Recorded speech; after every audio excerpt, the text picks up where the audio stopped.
හරි ඊළඟට එකේ 1.3 අපි කතා කරේ 1.3 problem statement ඊට පස්සේ sorry problem research questions ඊට පස්සේ research objectives හරිනේ research questions research objectives දැන් research questions base කරගෙනම තමයි research objectives හදන්නේ අපි ඉන්නේ දැන් එකේ 3 problem statement ඉවර කරා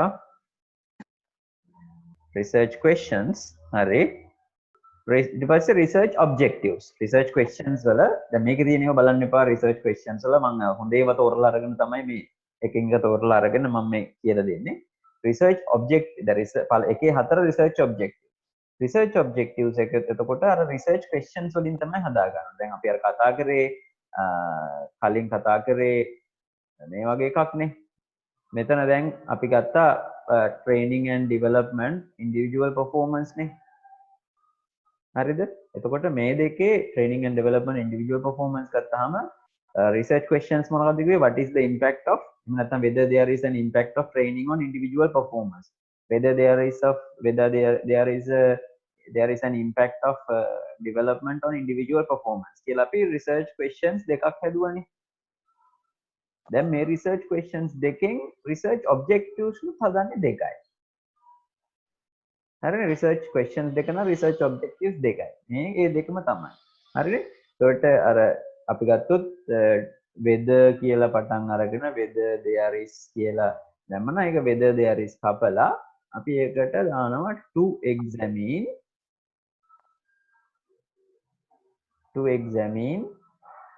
ඒ කියන්නේ විමර්ශනය කරන්න කියන්නේ to examine the impact of අර ටිකම තමයි training on individual performance to examine the development or to examine the impact of to examine කියලා දාලා the impact of කියලා title එකේ තියෙන ටිකම තමයි දාන්නේ. හරිද? individual performance. එතකොට specific questions දෙකයි specific objectives දෙකයි. හරිද? දැන් මෙතන ප්‍රශ්නේ තමයි අපි මූලික දේ තමයි ප්‍රශ්නේ නෙවෙයි මූලික දේ තමයි අපි research title එකක් හැදුවා. title එකෙන් questions හදාගත්තා. questions වලින් objectives හැදුවා. objectives base කරගෙන hypothesis හදනවා. එහෙනම් hypothesis නුත් මේ study එකට තියෙන්න ඕනේ කීයද? hypothesis තියෙන්නත් ඕනේ දෙකයි. quantitative study එක hypothesis දෙකයි තියෙනවා. variable තුනක් තිබුණා නම් hypothesis තුනයි. එතකොට hypothesis වලින් අපි results හොයනවා. results වලින් උත්තර ගන්නවා. උත්තර වලින් අපි ප්‍රශ්න වලට උත්තර හොය ගන්නවා. උත්තර වලින් අරමුණු ඉෂ්ට කර ගන්නවා research එකේ. මොනවම තමයි research process එක යන්නේ. හරිනේ? ඒක නිසා අනිවාර්යයෙන්ම title එකෙන් questions හදලා තියෙන්න ඕන. questions වලින් objectives හදෙන්න ඕන. objectives වලින් hypothesis හදන්න. hypothesis වලින් තමයි අපි results measure කරන්නේ 4 වෙනි chapter එකේ. ඒකට hypothesis accept කරනවා නම් අපි results accept කරනවා. ඒ accept කරපු results ටික තමයි questions වලට උත්තර ටික. හරිනේ? ඒක questions වලට උත්තර ටික හම්බ වෙලා නම් research එකේ objectives achieve කරලා තියෙනවා. ඔන්න ඕක තමයි research process එක. ඒක නිසා අනිවාර්යයෙන්ම මෙන්න මේවයින් මේක හදා ගන්න ඕනේ. හරිනේ? එතකොට research objectives නුත් ඉවරයි. ඊට පස්සේ research objectives ඉවරුනායින් පස්සේ ඊළඟ section එක තමයි research එතකොට මේකේ දැන් ලියලා තියෙනවා මෙන්න මේ වගේ මේ තියෙන research objectives examine the impact of මේ work family conflict එක ගැන මේ තියෙන research මේ තියෙන්නේ මෙන්න මේ වගේ මේ undergraduate ළමෙක් මේ කරපු research එකක් මේ work family conflict එක කොටස් දෙකකට කඩලා තියෙන work interfere to family interfere to work මේ දෙකෙන් job satisfaction එක ඇති වෙනවා job satisfaction එක නිසා individual performance ඇති වෙනවා මේ university academics ලගේ සම්බන්ධයෙන් කරපු research එකක් අපේ lecturers ලා සම්බන්ධයෙන් කරපු එකක් එතකොට මේකේ research questions එතකොට මෙතන බලන්න මෙතන එකක් තියෙනවා එක relationship එකක් එකයි මෙතන එකක් තියෙනවා දෙකයි මෙතන එකක් තියෙනවා තුනයි මෙතන එකක් තියෙනවා හතරයි මෙතන එකක් තියෙනවා පහයි එතකොට basically මෙහෙමත් එකක් තියෙනවා මේක ගැන මම පස්සේ කියලා දෙන්නම් මේක අමතක කරන්න එතකොට mainly අපිට research questions පහක් හදන්න පුළුවන් එතකොට research questions පහ තමයි මේ තියෙන්නේ what is the impact of work interfere to මේ job satisfaction මෙන්න මේක හරිනේ දෙවෙනි එක what is the impact of family interferes මෙන්න මේක මෙතනට මේක තුන්වෙනි එක what is the impact of work interferes to family on individual performance මේක හරිද ඊළඟ එක මේක හතර what is the impact of family interferes to work individual performance ඊළඟට අන්තිම එක මේ පහ. එතකොට මේ පහ බේස් කරගෙන හදනවා objectives පහ. දැන් බලන්න මෙතන what is the impact කියන එක what is කියන එක අයින් කරලා දාලා ඒ වෙනවට to examine අනිත් ටික ඔක්කොම එකයි. හරිනේ? to examine කැලේ විතරයි ඇවිල්ලා තියෙන්නේ. හරිනේ? එතකොට ඔන්න ඔය විදිහට පහක් හදනවා. ඊට පස්සේ එකේ පස්වෙනි කොටස තමයි significance of the study. අදාළත්වය. මේ වර්තමාන අධ්‍යයනයේ අදාළත්වය. අදාළත්වය ප්‍රධාන කොටස් දෙකයි theoretical significance නුයි. ඒ කියන්නේ මේ විශේෂ ශ්‍රේෂ්ඨ කරන කියන්නේ theoretical කියන්නේ න්‍යායාත්මක අදාළත්වය සහ ප්‍රායෝගික අදාළත්වය. කියලා කොටස් දෙකකට වෙන් කරන්න ඕනේ. section එක ප්‍රධාන subsections කියන්නේ නොලිවට කමන්නේ theoretical significance practical significance කියලා. මූලිකවම මේ දෙක කියවෙන්න ඕනේ. හරිනේ significance. ඒතර significance කියන්නේ අදාළත්වය. අදාළත්වය සාමාන්‍යයෙන් ඉතින් අපි අදාළත්වය තමයි මේ research එකේ පළවෙනිම අදාළත්වය තමයි problem එකට විසඳුමක් හොයන එක. ඒක ඇයි අදාළ වෙන්නේ කියන එක. එතකොට මේ අපි ඇත්තටම මූලික පැරග්‍රාෆ් කිහිපයක ලියනවා මේ ප්‍රායෝගික අදාළත්වය ගත්තොත් එහෙම මේ ප්‍රශ්නයට විසඳුමක් හොයන්න අවශ්‍ය වෙන්නේ මේ රිසර්ච් එක කරන්නේ විසඳුමක් හොයන්න. එතකොට ඒකෙදි මේකට බලපෑමක් තියනවාද මේ ප්‍රශ්නයට මෙන්න මේ කාරණා වලින් බලපෑමක් තියනවාද කියලා ප්‍රායෝගිකව හොයලා බලන්න යන්නේ. එතකොට ඒකෙන් මේ ඉස්සෙල්ලම රිසර්චර්ට තියෙන වාසිය. නැත්තම් අපි ගත්තොත් මුලින්ම රිසර්චර්ට තියෙන වාසිය කියන්නකො රිසර්චර්ට තියෙන අදාළත්වය තමයි මේක ඩිග්‍රී එකේ මූලික අවශ්‍යතාවයක් විදියට මේ MBM හරි MBA හරි ඩිග්‍රී එකේ as a partial fulfillment මේ මූලික අවශ්‍යතාවයක් විදියට මේක කරනවා මේකේ findings එලි දක්වනවා මේ රිසර්ච් එකේ අවශ්‍යතාවය මේ academic purpose එකක් සඳහා රිසර්චර්ට තියෙන වැදගත්කම. දෙවෙනි පැරග්‍රාෆ් එකේ ලියනවා ආයතනයට තියෙන වැදගත්කම. දැන් ආයතනයට තියෙන වැදගත්කම තමයි මේ හරහා මානව සම්පත් කළමනාකරන එහෙම නැත්නම් policy decisions ගන්න පුළුවන්. මොකද උදාහරණයක් විදියට දැන් අර අපි කිව්වේ drivers ලගේ accident training and development නිසා උපකල්පනය කරනවා training and development අඩුවක් නිසා accident වැඩි වෙනවා කියලා හිතුවනම් දැන් ඔප්පු වෙලා පේනවනම් hypothesis වලින් මේකේ ප්‍රායෝගික අදාළත්වයක් තියෙනවා. එහෙනම් සියලුම drivers-ලා පුහුණුවට යවන්න එපා. පුහුණුව සඳහා අපි ඊළඟ අවුරුද්දේ බජට් එක වෙන් කරන්න ඕනේ. එතකොට ඔන්න ප්‍රායෝගික අදාළත්වය කළමනාකරන තීරණ ගන්න පුළුවන්. ප්‍රතිපත්තිමය තීරණ ගන්න වැදගත් වෙනවා අපේ ස්ටඩි එකේ ෆයින්ඩින්ග්ස්. ආයතනයේ ගැටලුවට විසඳුමක් එන ගමන්ම තීරණ ගන්න පුළුවන්. නිවැරදි තීරණ ගැනීමට ප්‍රතිපත්තිමය තීරණ ගන්න හේතු වෙනවා. තුන්වෙනි වැදගත්කම තමයි මේ රටට ඒ කියන්නේ මේකෙන් මේ පොඩි ස්ටඩි එකක් වුණත් මේක පොඩි සාම්පල් එකක් තෝරගත්තා වුණත් මේකෙන් යම්කිසි ඇඟවීමක් කරනවා මේ ෆියුචර් මේ රටට තීරණ ගැනීම සම්බන්ධයෙන් policy decision makers ලා. හරිනේ ඊළඟට මේ theoretical contribution එක තමයි ඊළඟට තව ඕනනම් පුළුවන් දැන් උදාහරණයක් විදිහට අපි හිතුවොත් මොනවා හරි ටෙක්නොලොජි එකක් සම්බන්ධයෙන් කරනවා නම් ප්‍රායෝගික වැදගත්කම තමයි දැන් අපි හිතුවොත් අර මගේ අර කලින් කියපු රිසර්ච් එක ටෙක්නොලොජි engagement එක වැඩි කරනවා කියලා කිව්වොත් අර software develop කරන companies වලට තව softwares develop කරන්න marketing campaign එක වැඩි කරන්න මොකද මේ research finding එකෙන් ලෝකෙටම කියනවනේ literature මේ අලුත් දැනුමක් ගෙනත් දෙනවනේ මේ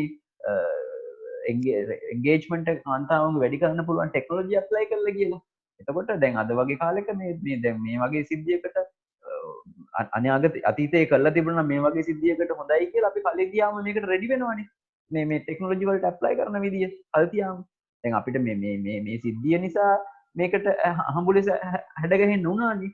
නමුත් ඒකත් යම් ප්‍රශ්න තියෙනවානේ. දැන් ළමයින්ට ලෙක්චර්ස් කරන්න ගියාම අපිට විශාල ප්‍රශ්න තියෙනවා. සිග්නල් නැති ප්‍රදේශ තියෙනවා. අකුණු වලට විසඳුමක් නැහැ. මේ ගැටලු සෑහෙන අවම කරගන්න තිබුණා අපිට කල්තියා මේ රිසර්ච් ෆයින්ඩින් එකක් ඇවිල්ලා ඔප්පු කරලා මේවට මෙහෙම මෙන්න පැන්ඩමික් සිටුේෂන් එකේදී මෙන්න මේ වගේ සිටුේෂන් එකකට ඇඩැප්ට් කරන්න කියලා රිසර්ච් එකක් කරලා කවුරු හරි ෆයින්ඩින් එකක් කරලා තිබ්බනම් අපිට මේට වැඩිය හොඳට මේ වැඩේ කරන්න තිබුණා. ඒක නිසා අර එතකොට අඩුපාඩු සොෆ්ට්වෙයාර් වල තියෙන අඩුපාඩු ඒවට ප්‍රායෝගික විසඳුමක් ලබා ගන්න පුළුවන් මේ වගේ රිසර්ච් වලින්. එතකොට ප්‍රායෝගික අදාළත්වය ඔන්න ඕකයි. එතකොට අපේ දුවත් ටෙක්නොලොජි වගේ මම උදාහරණයක් වගේ කියන්නේ software develop කරන companies වලට තමන්ගේ marketing campaign එක හදා ගන්න පුළුවන් අනාගතේ product එක වැඩි කරනවද නැද්ද කියලා. හරිනේ? ඒකට තමන්ගේ research වලට අදාළ වෙන විදිහට මේ පැත්තෙන් හිතන්න. මම මේ කියන කාරණේ මත ඉඳගෙන. ඒ ප්‍රායෝගික අදාළත්වය. ඊළඟට theoretical මේ අදාළත්වය theory එකට කරන්නේ මේකෙන් අර අපි කියවනේ අලුතෙන් knowledge gap එකක් තියෙනවා කියලා. අලුත් දැනුමේ හිඟයක් තියෙනවා කියලා. අන්නේ හිඟය පුරවනවා මේකෙන්. එතකොට අලුත් දැනුමක් හදනවා මෙන්න මේ තමන්ගේ රිසර්ච් එකේ. ඔන්න ඔය ටික තමයි ප්‍රායෝගික සහ තියරිටිකල් සහ ප්‍රැක්ටිකල් සිග්නිෆිකන්ස් එක අදාළත්වය මේ ස්ටඩි එක. එතකොට ගොඩක් දුරට අර වෙන රිසර්ච් එක සිග්නිෆිකන්ස් එක ලියලා තියෙන එක බලාගත්තා නම් හරි. ඔන්න ඔය කාරණා තමන්ට වැදගත් වෙන්නේ කොහොමද? අදාළ රිසර්ච් කරන ආයතනයට වැදගත් වෙන්නේ කොහොමද? ඊළඟට සමාජයට වැදගත් වෙන්නේ කොහොමද? අනිත් එක මට කියන්නම තියෙනවා ෆියුචර් රිසර්චර්ස්ලාට. ඕනනම් ෆියුචර් අනාගතයේ රිසර්චර්ස්ලාට මේ මොඩල් එකම ඩෙවලොප් කරන මොඩල් එකම අරගෙන වෙන වෙන ඉන්ඩස්ට්‍රීස් වලට පාවිච්චි කරන්න පුළුවන්. හදපු ඩෙවලොප් මේ මොඩල් එක. කන්සෙප්චුවල් ෆ්‍රේම්වර්ක් එක හදපු මොඩල් එක වෙන වෙන ඉන්ඩස්ට්‍රීස් වලට පාවිච්චි කරන්න පුළුවන්. හරිද? මොනවද? ඒකට ඉන්ඩිවිජුවලි සහ ආයතනයට සහ රටට සහ මේ ෆියුචර් රිසර්ච්ලාට නේ. ඔව් ෆියුචර් රිසර්චර්ස්ලාට ප්‍රැක්ටිකල් රෙලෙවන්ස් එක.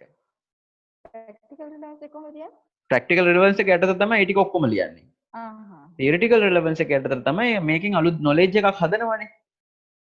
ඒ නොලෙජ් එක ෆිල් කරනවා අලුත් මේ අර තියෙන ગેප් එක අඩු කරනවා. ඒ කියන්නේ අඩුවක් තියෙනවනේ. අඩුව පුරවන්න තමයි මේ අලුත් නොලෙජ් එකකින් තමයි අඩුව පුරවන්නේ.